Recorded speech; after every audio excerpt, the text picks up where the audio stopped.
see here. Okay, and it looks like we are live. Welcome, viewers, to day 3 of my rogue.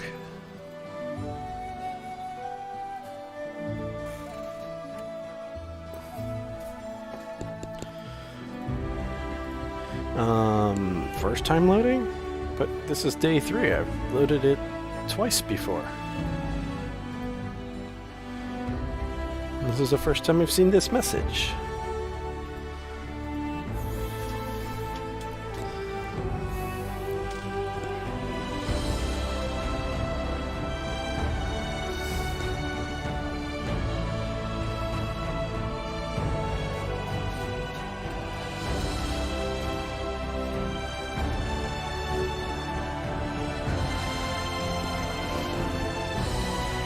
Anyhow, as a recap, let's see, day 1 we did the prologue and got out on the road from Rostov. Day 2 we got to Olog's trading post and defended it from the bandits. And now, once I get in here, I will be preparing to set out for Thorn's Fjord, I believe? Thorn's Ford? Anyhow, let's see. Creatures capable of regeneration are very hard to kill. However, most of them have some form of vulnerability. For example, the monstrous Crag Lenorm can be killed with cold iron weapons. This metal stops the creature's regeneration. And with, I believe it's trolls, their regeneration is stopped with fire. Okay, let's start talking to people.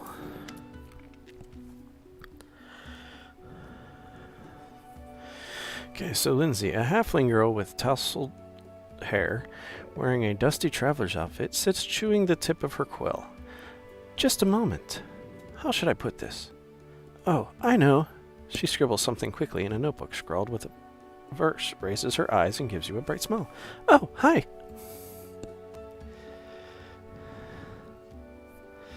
Let's see.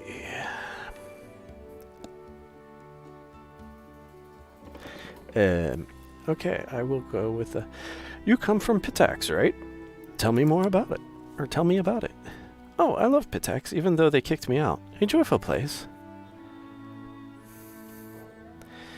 Let's see. What is life in Pitax like? Actually, Pitax has always been one huge nest of thieves. Bandits, river pirates, smugglers, fences, card sharps. It's always been home for the likes of them. But that was before Aroveti became king. With him, a whole different life began there. Aroveti always wanted to make history, but not as another bandit with a crown. Though that's exactly what he is, haha. He wanted to be glorified through the centuries as a great patron of the arts, so he built the Academy of Grand Arts and spent lots of gold to assemble the best artists, poets, and musicians. Of course, the very best ones refused to go, but he got what he wanted in a way. If Pitax was once just a booze barn for thieves, now it's a cabaret. Okay, so what do you know of King Iroveti? He won his crown in a game of cards, which says as much about Pitax as it does about him. He's fiendishly clever. Some cheats I know told me that from the moment he appeared, he started to pulling off such schemes that the old city masters just scratched their heads. With him in charge, gold flooded into Pitax. And also, he's incredibly, unimaginably, fantastically decadent and conceited. Getting drunk with whores at the pub, that's not Lord Aroveti's style, oh no.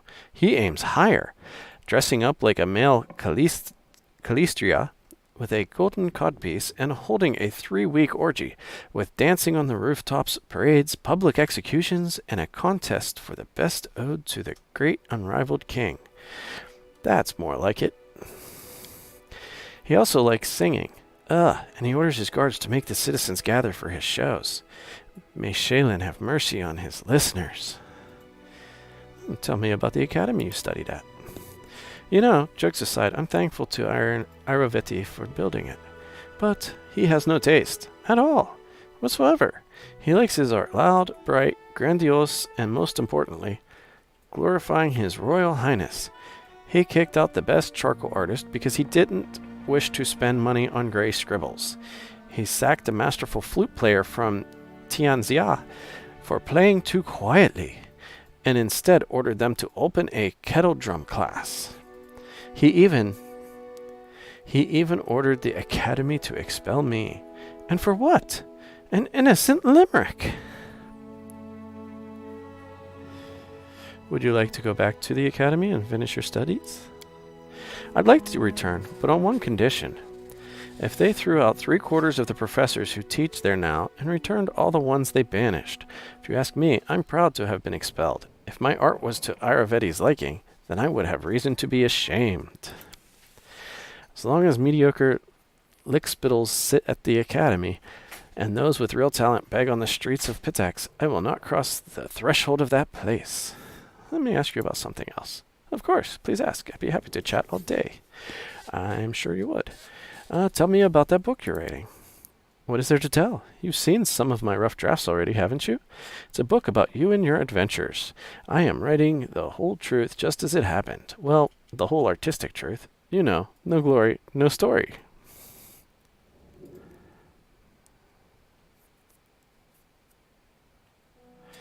Why are you writing it? What's the point?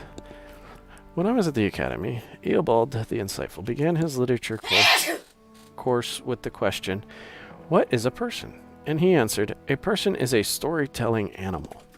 Our world does not consist of things. All these woods, seas, and cities. It consists of stories about those things. The stories we tell to ourselves and to each other. Just think about it. Centuries will pass and there will be no me and no you. All your subjects will be long gone. But you and I will live on in people's memories and influence their deeds. Thanks to this very book.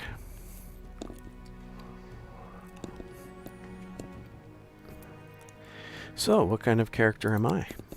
In books, everything is simple. These are the heroes, and those are the villains. In life, of course, it's completely different. You have to make difficult decisions, and I don't always agree with you. But that's what makes you a complex, multifaceted character. Sometimes you follow the rules, and sometimes you make up your own. Your actions are hard to predict. It's what makes you so interesting to read about. How do you feel about me reading your work in progress? Well, these are only drafts, but of course you're welcome to read them. Just keep in mind that even if you don't like what I write about, I won't change a single letter, so don't even ask. Of course it's a book about you, but it's my book. Understood? Small writer's eyes glow rebelliously.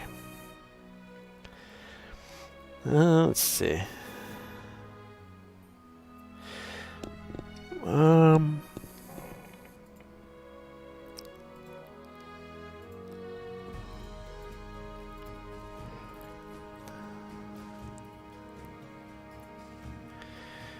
Let's see.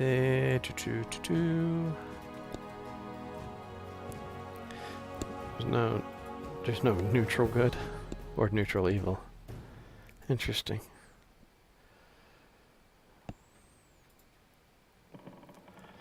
All three neutrals, but no neutral good or neutral evil. Whatever. Anyhow, I will be remembered for my deeds, not for your book. I think you underestimate the power of the written word. A quill may not be mightier than a sword, but one strike by even the sharpest sword is still just one strike. The written word may be read by thousands and thousands for countless years to come. Let me ask you about something else. Say, what's the deal with the ring you always wear on your finger? Ah, this. Lindsay holds her arm for you to get a clear view of the ring. It was a gift to me from my first teacher. It's magical, imbued by the powers of Shaylin, no less. When I get myself in trouble, it transports me to a safe spot. So, please don't be angry with me if I suddenly disappear from a fight. I'll wait for you here. Promise! Okay, I have to go. Just don't leave without me. Of course, I could just write whatever you tell me, but if I wanted to stay cooped up in a dusty room, I'd still be sleeping through lectures at the academy. Okay.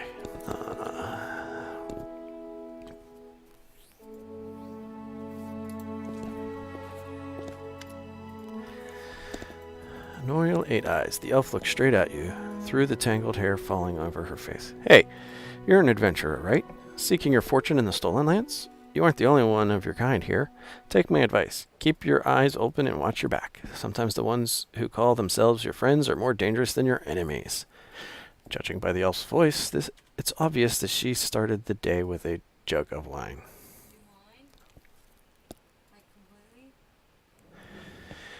Who are you? The elf grunts. And Noriel Eight Eyes. Once upon a time, I was famous throughout Absalom. And Noriel Eight Eyes of the Reckless Six. Well, glory passes quickly. A few miserable decades later, and no one recognizes you on the street anymore. What a shame. Oh, why are you called Eight Eyes?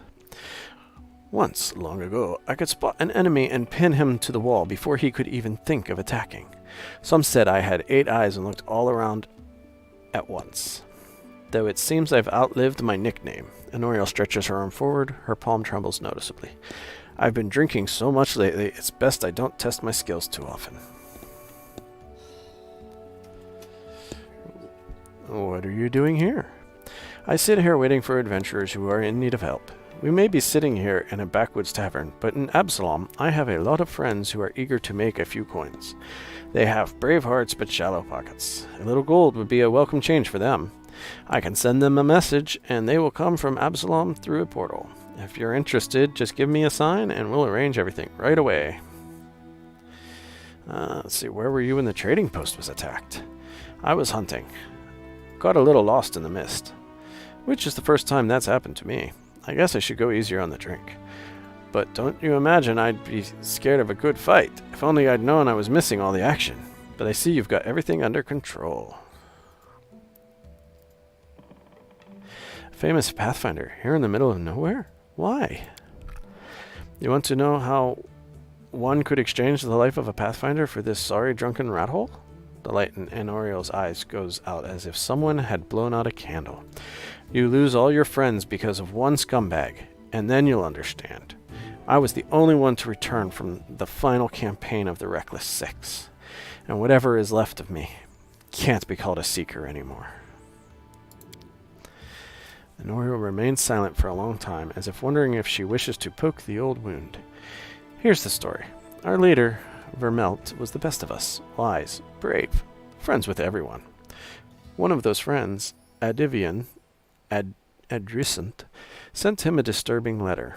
He stumbled upon mention of some ancient books on the art of necromancy. Secrets like those are best left hidden forever. Trust me, I've seen what that kind of magic can do. The elf bites her lip. Tony, behave. You made me click on something. I'm trying to very carefully place stuff on the saddle. To make a long story short, these volumes were supposedly hidden in the catacombs of Gallowspire. We decided that the books should be retrieved and kept safe by the Society. We gathered in a tavern, discussed the expedition, then proceeded to Ustalav. It was a normal mission, a quick and quiet recovery. Noriel smiles bitterly. But everything turned out to be much more complicated. We barely made it through the Witchgate Forest. All those terrible living trees, undead druids, and their arches of bone. It was a miracle we managed to make it out alive. We'd chosen Wrenchurch to stop at. It was marked on Vermelt's map as a safe enough haven to hole up in and lick our wounds. How I wish that had been true. Vermelt was the first to perish. He was attacked by one of the monsters hiding in the stables. It tossed him about like a feather and threw him down an ancient well. His shout echoed for a long time, and I didn't hear the sound of him landing. And then... Honoriel pauses and turns away, hiding her eyes. Enough. I shouldn't have gotten into this. Who am I to stir up others' feelings with all my chatter? We'd better forget about it for now. Maybe I'll tell you more some other time, but not today.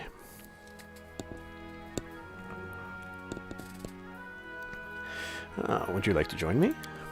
No. I've got enough things to do already. You'd better manage on your own.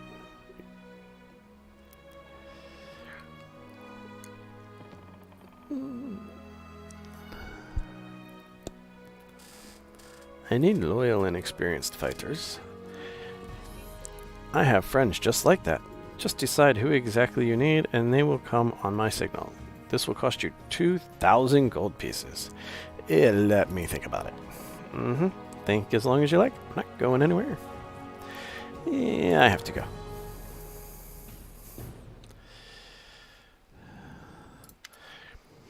Good day. I hope you're feeling all right after that battle. I can't thank you enough.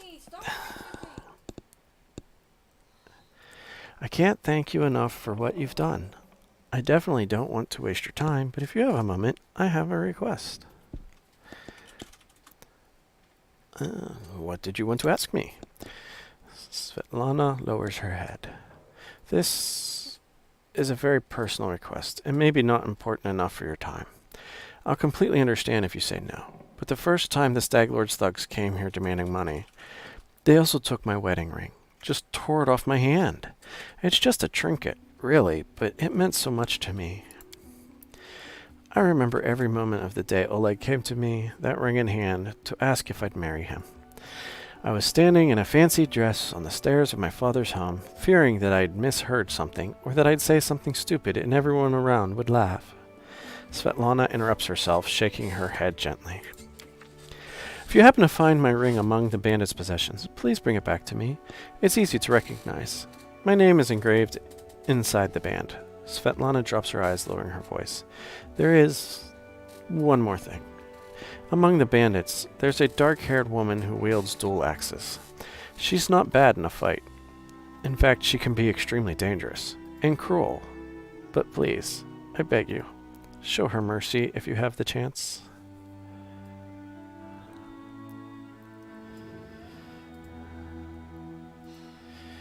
Let's see, I can't promise anything, but if I do come across your ring, I'll return it to you.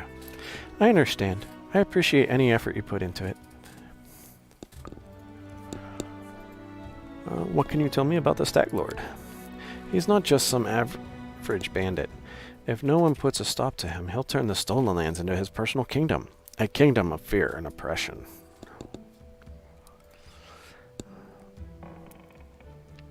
It would be a kingdom of lawlessness. Once I've dealt with the Staglord, your life will improve. I guess, yeah. Oh.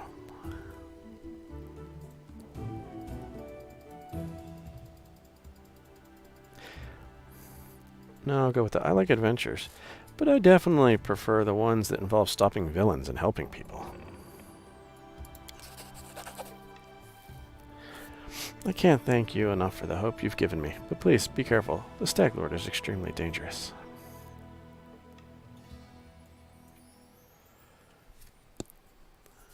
Tell me about yourself. How did you and your husband find the courage to establish a trading post in the stolen lands?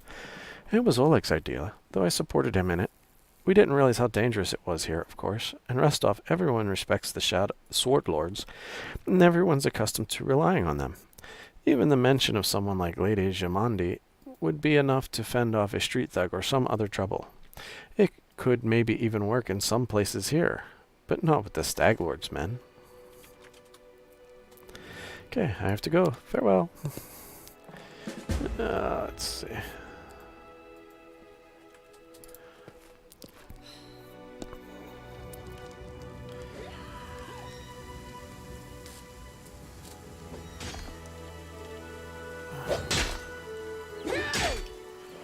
Let's go talk with her.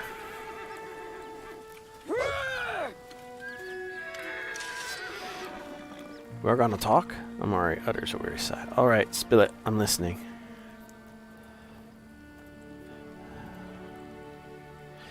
That's a formidable sword, but it's not just a simple weapon, is it? You bet it's not simple. Check out how big it is. She proudly raises the blade, and you notice that even though Miri is extremely strong, she still has difficulty wielding such a large sword. This sword belonged to a real blasted frost giant. I killed the beast and took this looker for myself. Fits me perfect. My damn trophy. Miri's eyes flash with menace as if she's challenging some invisible enemy to try taking away her trophy. And I know she's not a woman of talk, more of action. So just thanks for talking with me. Let's speak again later. Talking. When will we do some monster killing instead? Miri sighs and turns away.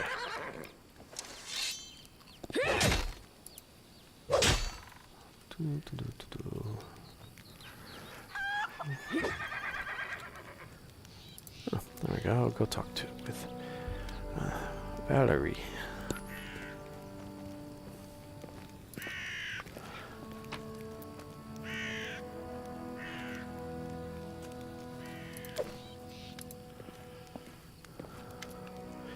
Greetings, Valerie says. Everything is well, I hope? I'm ready for new orders.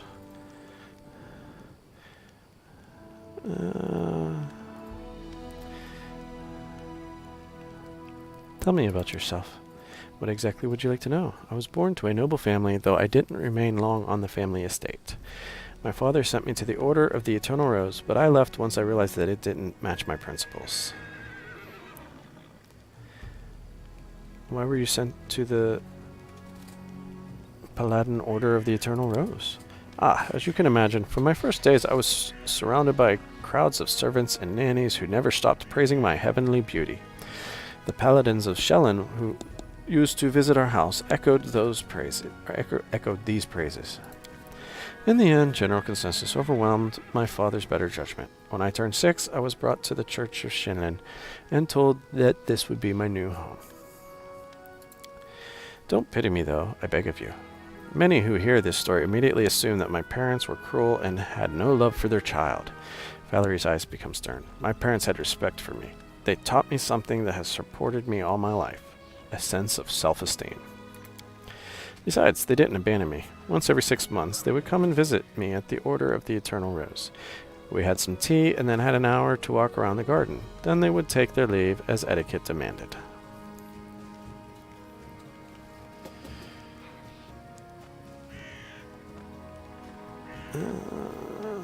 Where are you from? What was your childhood like? I was born in Brevoy, but in fact I've never seen much of the country. I spent my childhood on a remote estate owned by my noble family. My father was a respectable philanthropist and benefactor of the Church of Shellen. He's also a renowned private collector and a great admirer of the arts. My mother saw to my education personally. From my early years I learned good manners, how to behave at the dinner table, and the proper form of words for every occasion. I also learned the difference between true nobles and low-born upstarts, and I learned how to treat each of them properly. Our home was always under the protection of several paladins of Shellen, or paladins, whatever. My father has donated a handsome sum to their order. One of them, a man of venerable age with a grey beard, once let me touch his shining armor.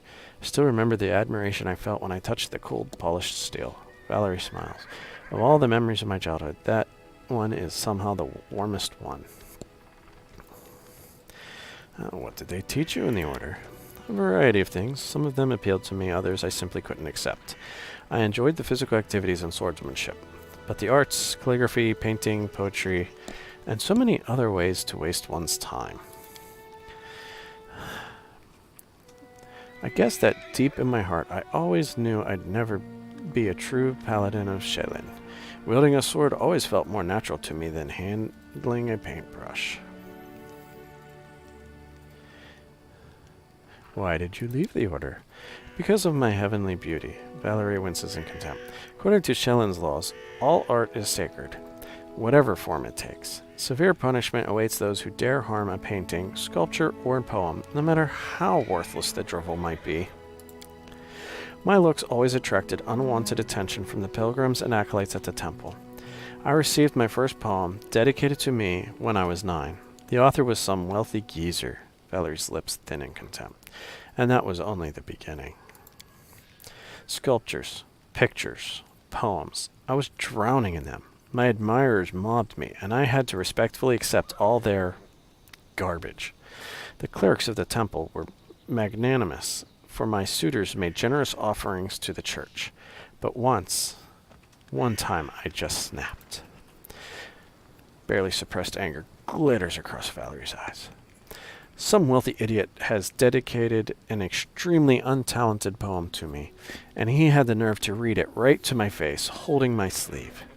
The hour was late, and I was on my way to get some rest after a boring lesson on rhymes. I lost control and tore the poem apart right in front of him.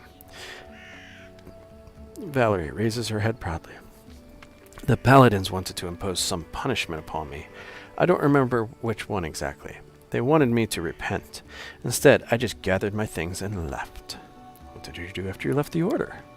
I set off for Restov, Valerie shrugs. I wanted to get as far away as possible from Shelin and the destiny everyone seemed so ready to force upon me.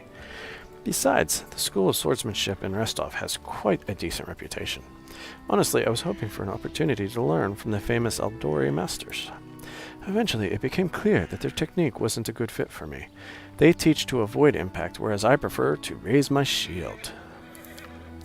But my abilities and skills, which I'd learned at the Order of the Eternal Rose, were enough to make the Sword Lords take an interest in me. They offered me a chance to join the mercenaries who served the Sword Lords, and I accepted.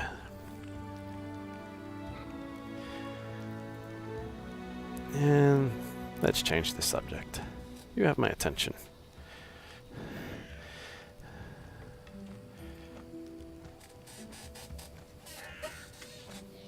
You know, you don't have to follow etiquette and maintain good manners while speaking with me if you don't want to.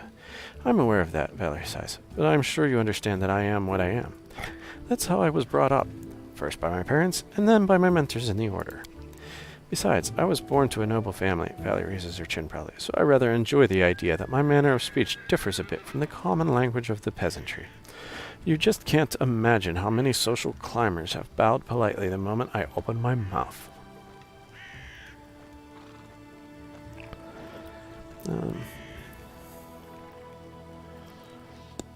So you're eager to follow my orders. Why? What do you mean, why? Valerie looks at you in bewilderment. I follow your orders. I've joined your campaign because I have faith in you. I believe your intentions to be noble, though things may not always turn out as you've planned. You are my commander. Your orders are law. It's my duty to follow them. Valerie hesitates for a moment. Well, so long as you don't order me to do something that's absolutely dishonorable. But that would never happen, I hope. And thank you for the conversation. Talk to you later. As you wish. Okay, let's see. Who else can I talk to?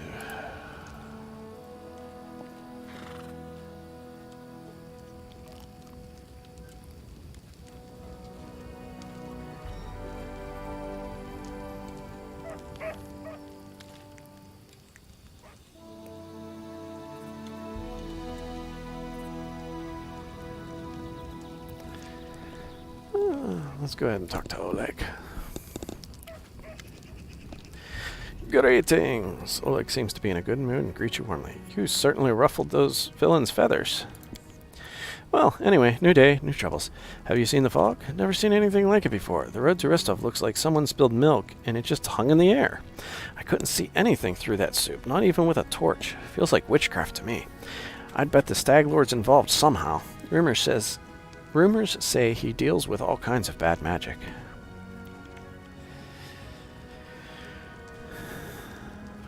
Let's see. I need to take care of the Stag Lord. Do you know of anything that could help me find him? That's quite a task you've set yourself on. The Stag Lord has a fortress somewhere in the area, but only a few chosen from the most trusted of his rabble are ever invited.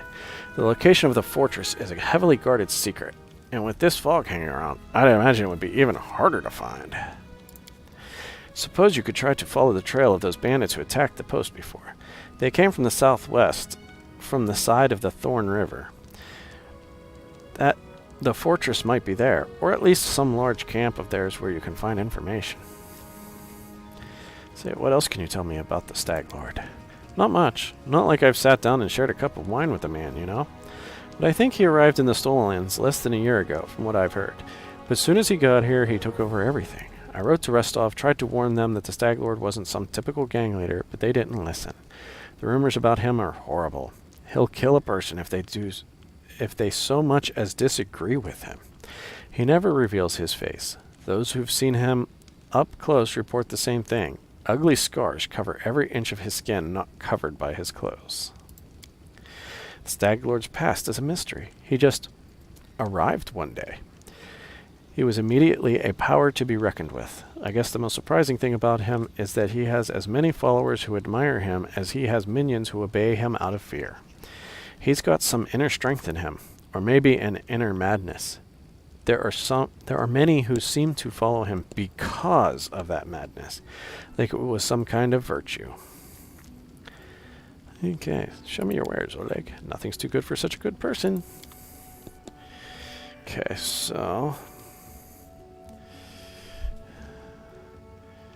yeah, keeping that. Okay, those are the daggers.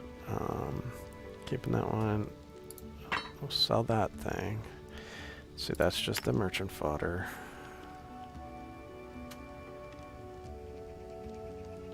But I see, because it rearranged stuff on me again. Okay.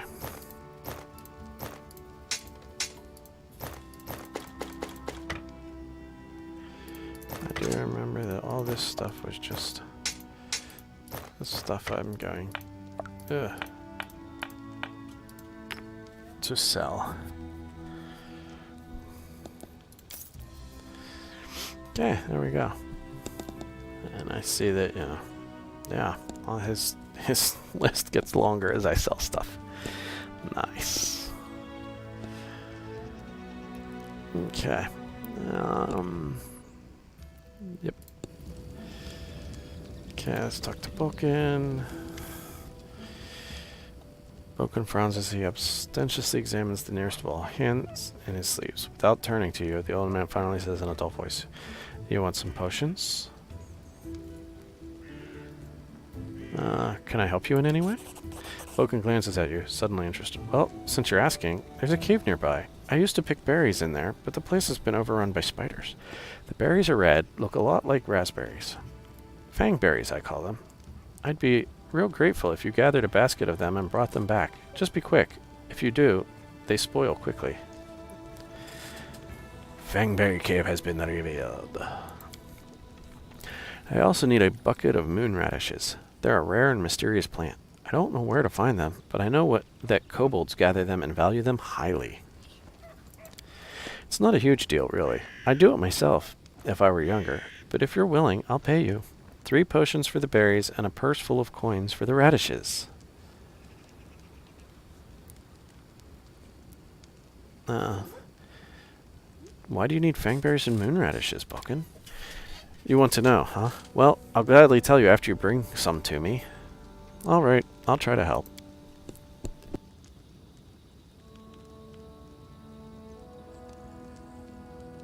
I hope that mute worked. Oh, otherwise, I apologize for blowing out everybody's eardrums.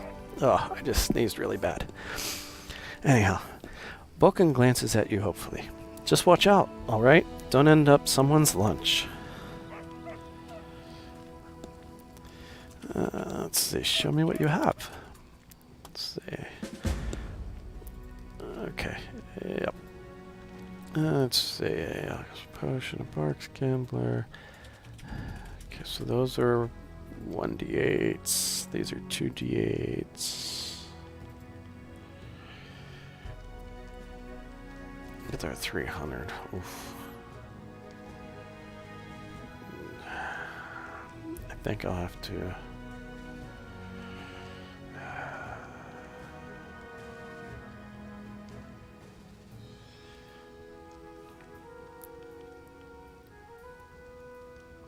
I think I'll just have to go without for now.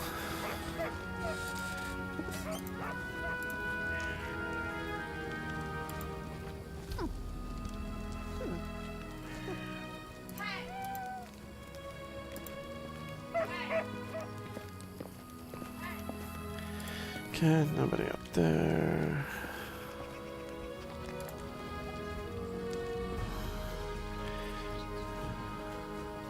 All according to plan.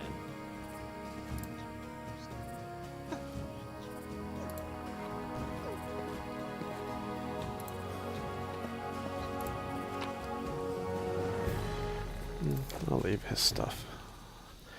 I don't need his stuff. Okay, so let's see. Some lights there, some lights there. We don't really need that stuff though. To the house.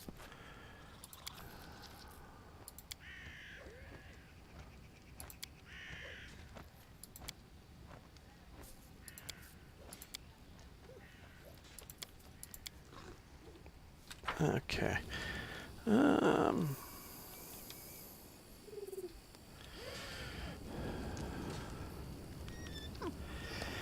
Okay, so I assume I just need to go here to. Man, how do I?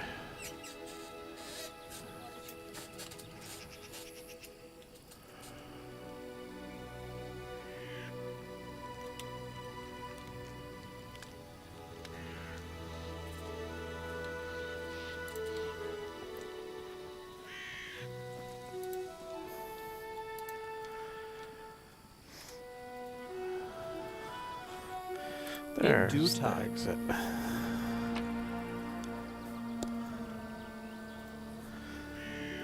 Yeah, I'll just leave all that. That's fine. Oh.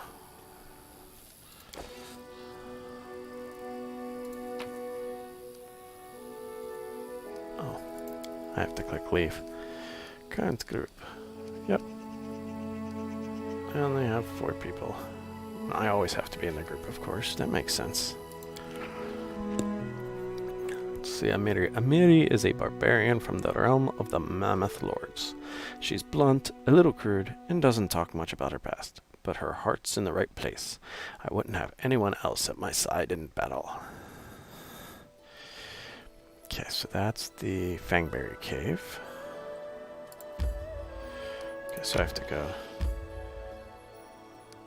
Oh, okay, so now I get to choose lots of stuff. What's the, that's Thorn Ford. Okay. Oh. Get ready.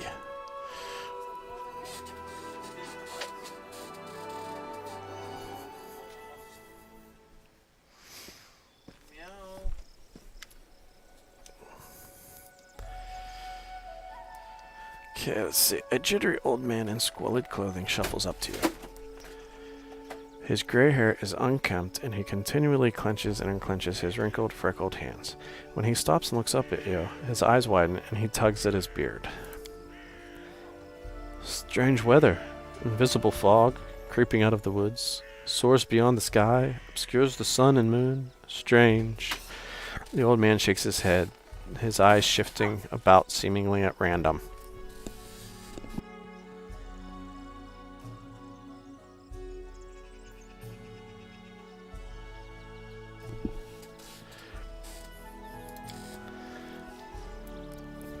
I don't like this old man. Looks like the kind who can cast the evil eye.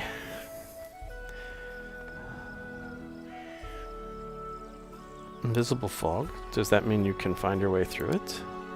The fog is wrong. It hinders your legs, not your sight. I wish not to try.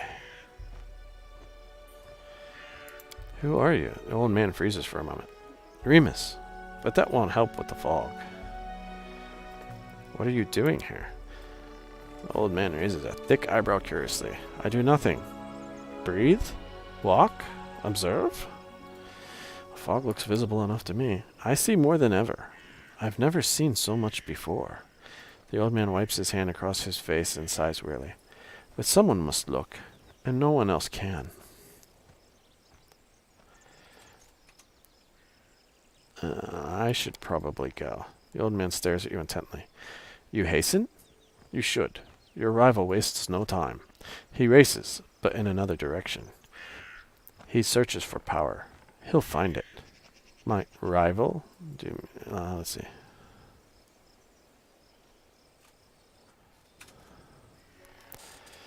Yeah, my rival, do you mean Tatuccio? The old man tugs his beard again. He's not tall, but he wants to climb high.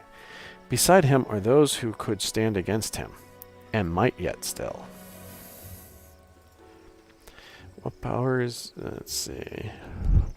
What power is he searching for? Someone else's. Old, but forever young.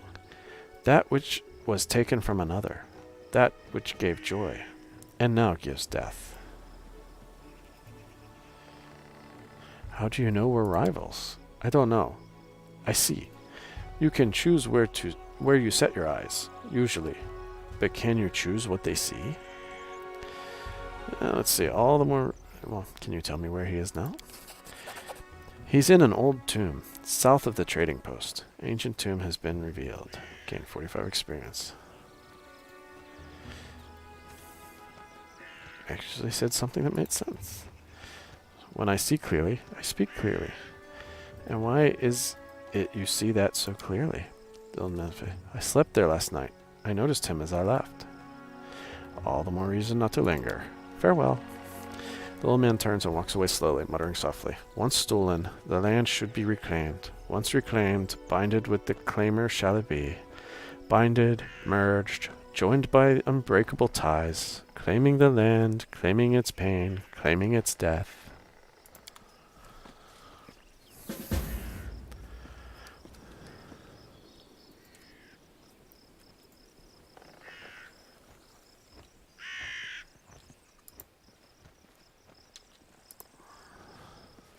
All according to plan.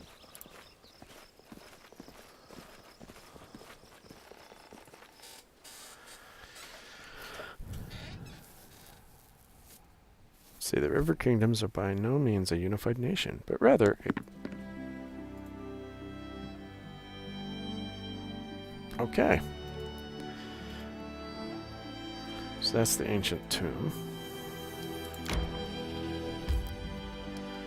I'm hoping this will take me to... Okay, this looks like this will take me to the Fangberry Cave. Yes, I want to enter the Fangberry Cave.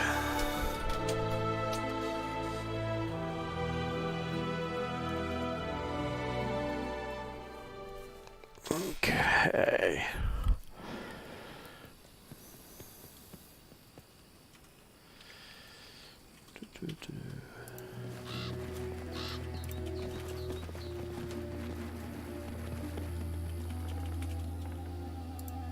Does this look like the... Okay, no, that's not the...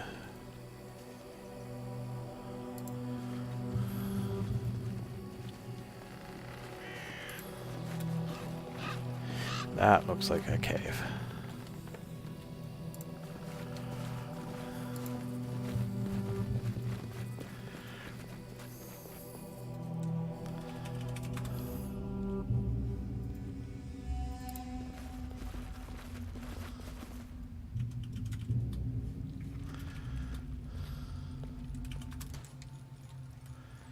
I am prepared. Anything is possible.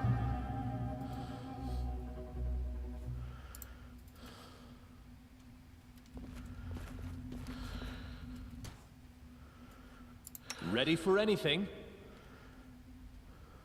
This should do it. I am your shield. Let us strike as one! Well... I wrote it like I saw it. Serves you right. Enemy approaching.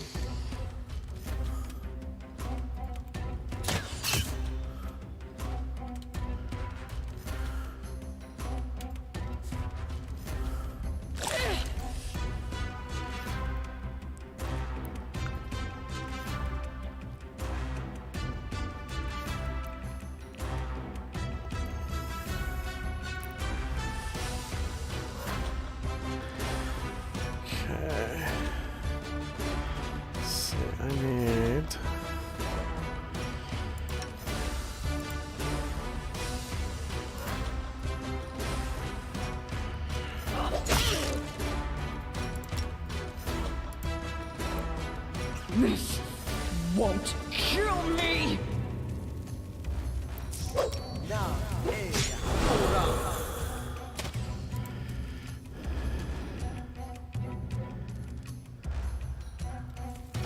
A calculated risk. This will hurt. You deserved it. Let's hate try swarms. this way. Survive longer. I always survive. I'll survive. I always survive.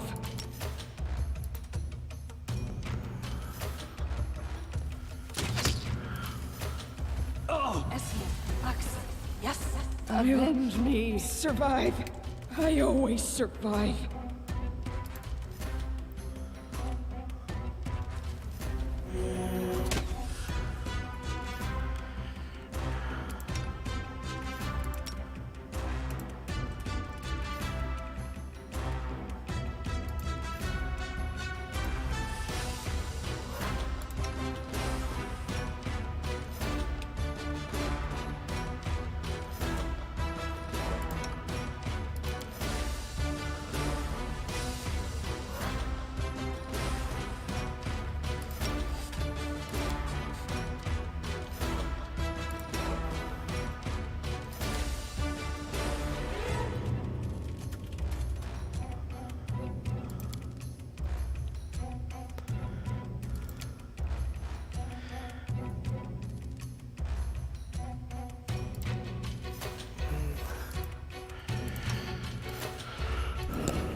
I'll survive. I always survive.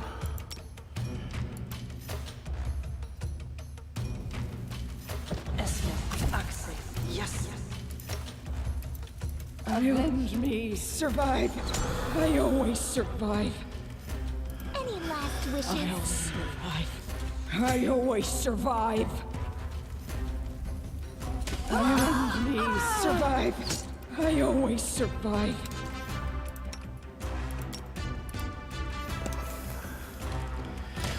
Okay, this is turning out very... I wasn't expecting spider swarms. Protect me, please.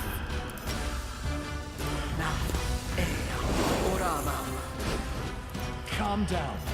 Not dead yet. A miserable last chapter. Do not falter.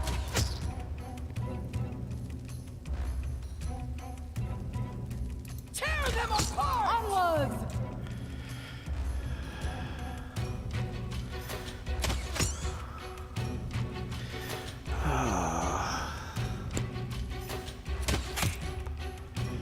Yeah, I think I'm just gonna have to go back, because nobody's gonna make this. This was obviously... Oh, jeez, and I've got... Stay behind me! This should do it.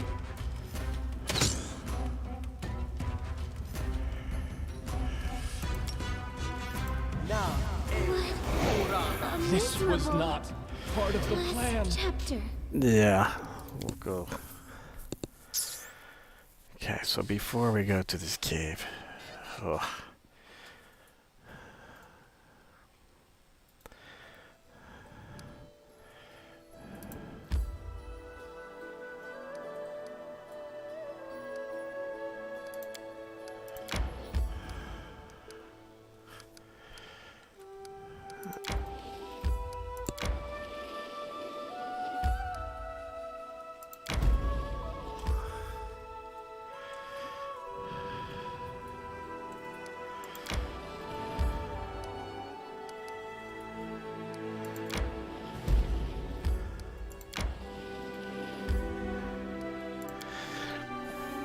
I obviously can't do the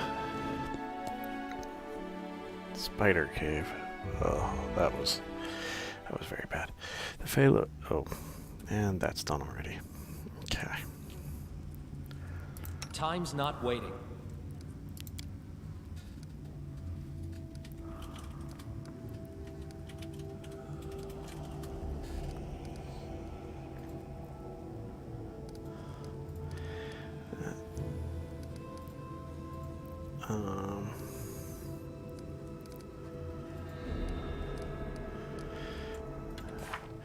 Let me see. Ability. Do I... Okay, I have sneak attack.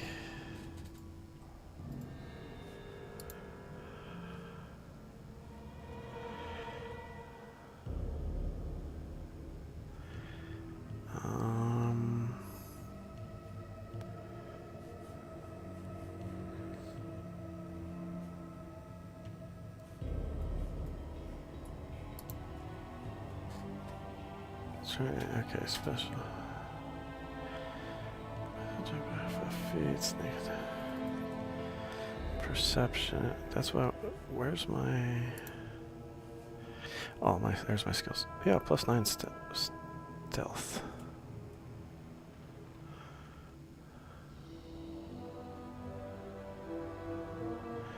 Okay, so it's just something that just kind of happens.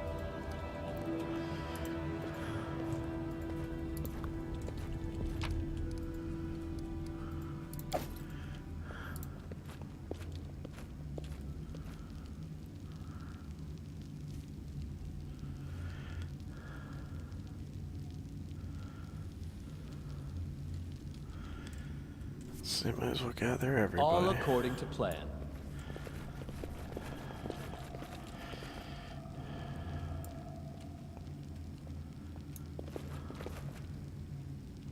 Well, That's not what I meant. A gnome in gaudy purple garb seizes your attention. Of course, the scoundrel Tatukyo, who you know from your time in the Restov. The vile gnome is standing on a small hill, expressing his discontentment in every way he can muster. Let me guess, you're still dawdling. Should I make some tea in the meantime? Bake a pie, perhaps? Plant a small garden and harvest some cherries? Perhaps you'd be more comfortable wearing fool's caps and colored trousers. Then at least I'd be able to sell tickets. Come one, come all! Feast your eyes upon the slowest and the most ridiculous buffoons in Golorian! Why hurry? The same end awaits us all. Hold your tongue, gnome. I can hardly tell your twaddle from the buzzing of a fly. Quickly now, if we don't find that artifact soon, someone else might seize it. Someone who's standing over there watching you right now, you fools!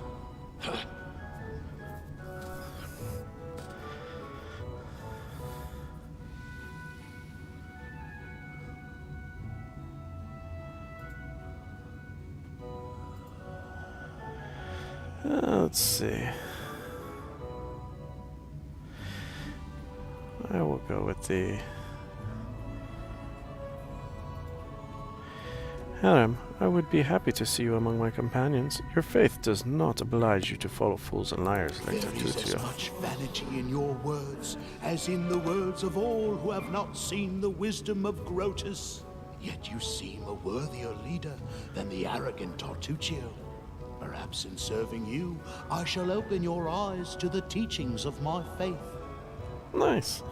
I see my magnificent rival will stop at nothing, even at stealing the servants of his enemy.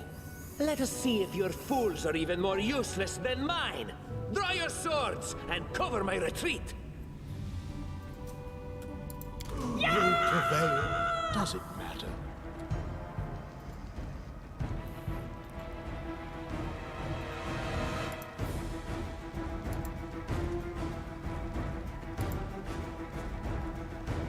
Repent!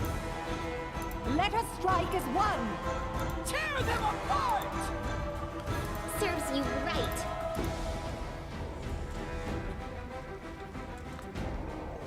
This should do it.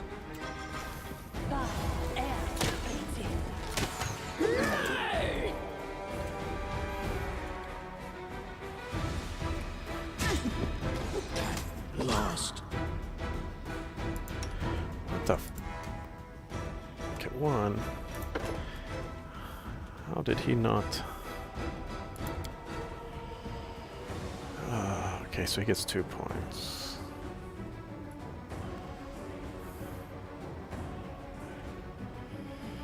Ugh.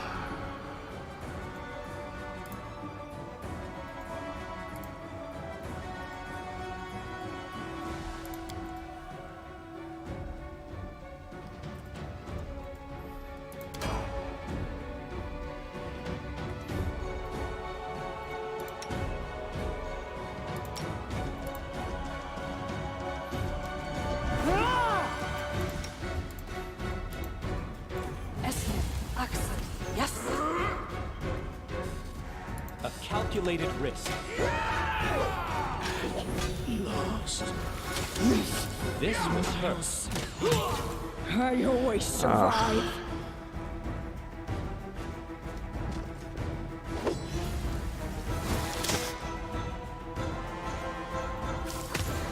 Calm down. Much longer. Dead yet. Let's try this way.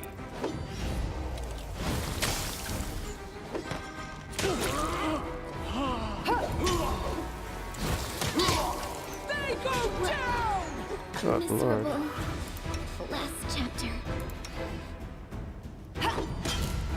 Your life ebbs low. Okay.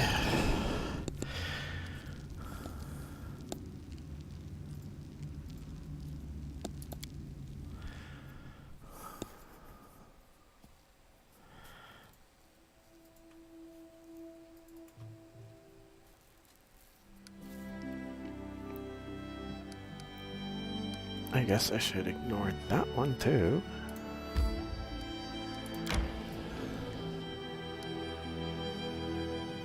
Oh.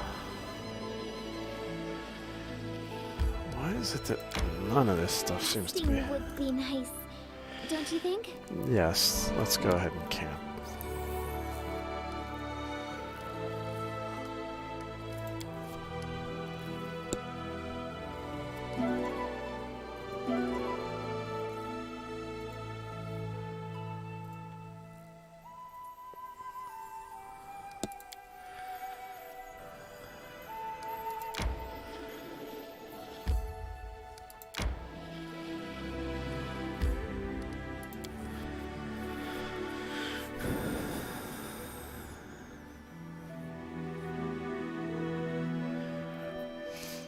Let's see if this one makes it does any better.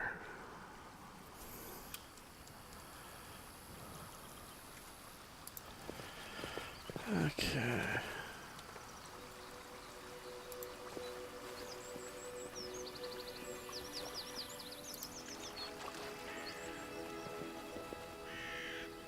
Time's not waiting.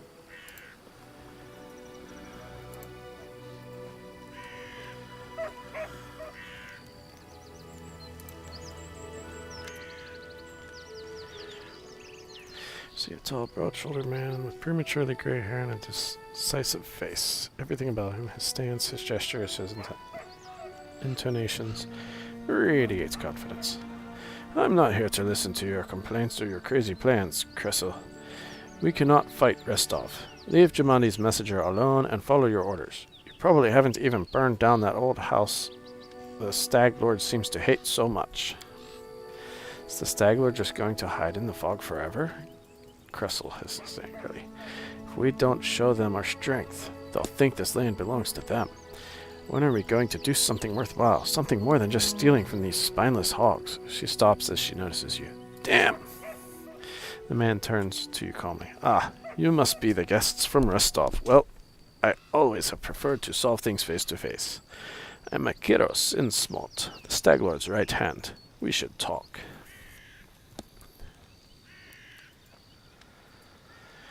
And just what do you want to talk about? I'm sure you've heard many stories of the Stag Lord and his people. You probably think we're flesh-eating madmen. We're nothing of the sort, I assure you. We essentially want the same as those who sent you. Ownership of this land and the right to take payment from those who live and work here. The stolen lands aren't part of Brevoy, despite what anyone may think. My commander has as much right to this land as Jamandi Eldori. I personally forbade Kressel's people from harming the owners of the trading post.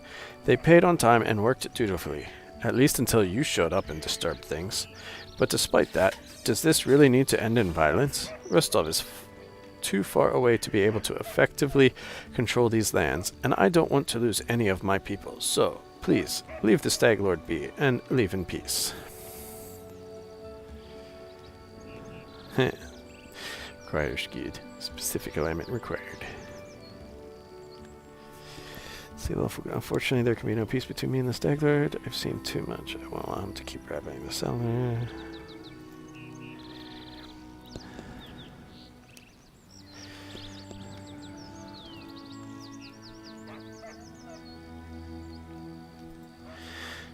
Now, let's see, I'll go with neutral. I'm not here to take sides, but if you don't want bloodshed, I'm willing to talk. Neutrality is not long-lived in the Stolen Lands. Cressel's hand axe swishes through the air. Enough talk! You won't make it to the Stag Lord, rest of bootlicker. Just what we needed, Cressel. Stand down. Well, you'll do whatever you wish, but know that I won't be helping you. Enemy approaching.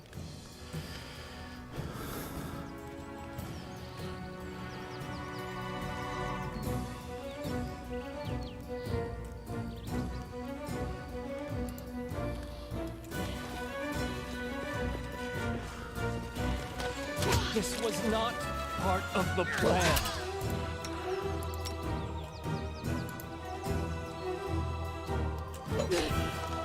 This won't kill you. Survive. God.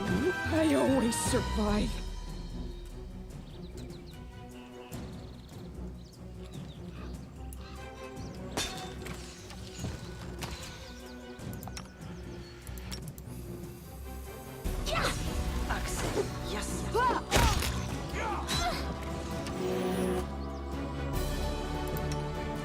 Let us strike as one!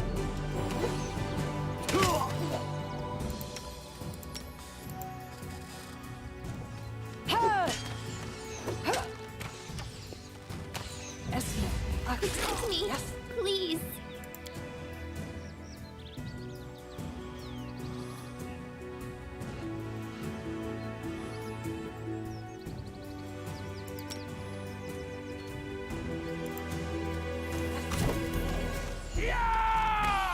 What a miserable last chapter.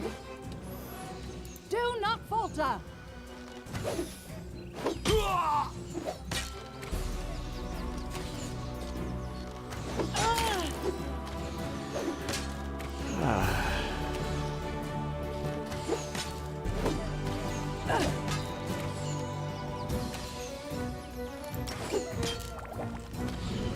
I can't keep this up. Avenge me. Good lord.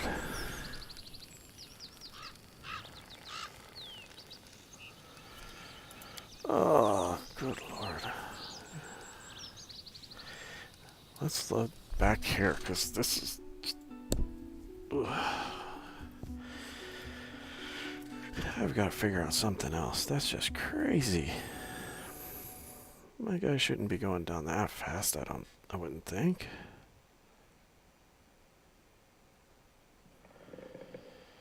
Although I do see what time it is, so... let me pick up my quests again. I know I need to talk to her. Okay.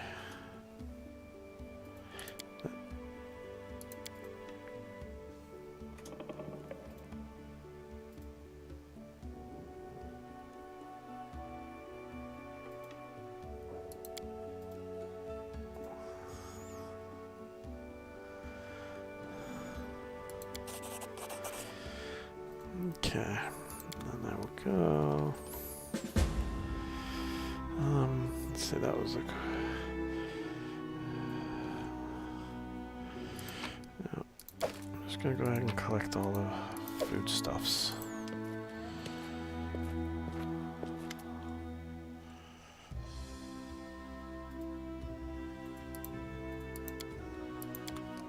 Okay.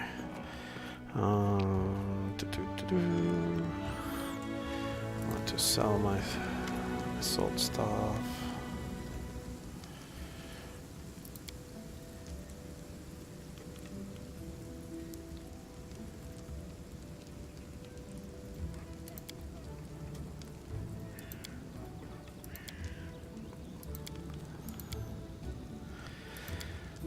Okay.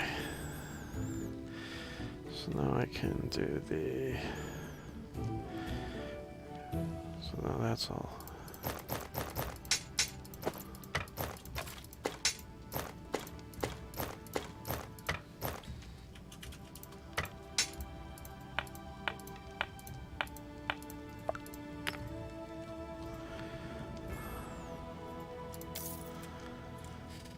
Okay. We'll close that. Then we'll go with that one.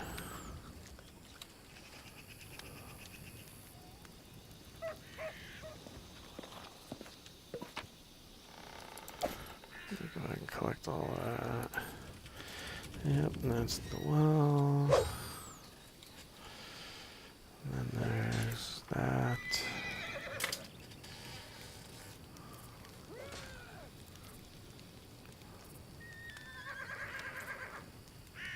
I am prepared. Ready for anything.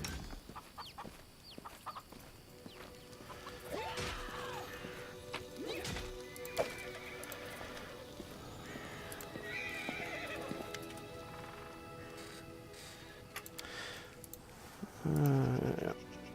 Okay, let's collect all the stuff here. Okay. Oh yeah, I gotta get my... Nice, I got a orb. That might come in handy.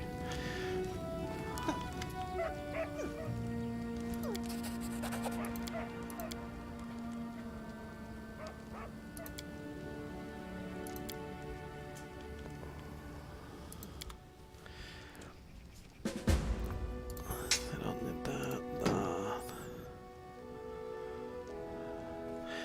Actually, I could probably get more if I sell it to the right guy, right?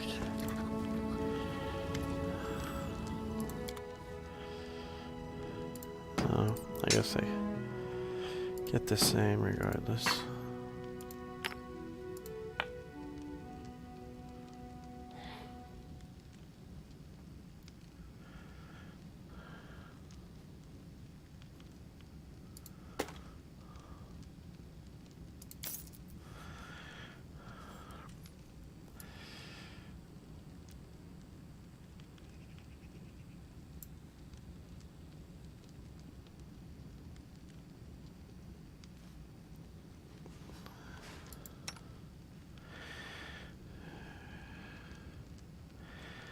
One to 8, masterwork. Okay, it doesn't give me anything. It's just masterwork. So I'm not going to. Okay, anyhow, after all of that, I'm gonna go ahead and I'm going to save it over top of my save.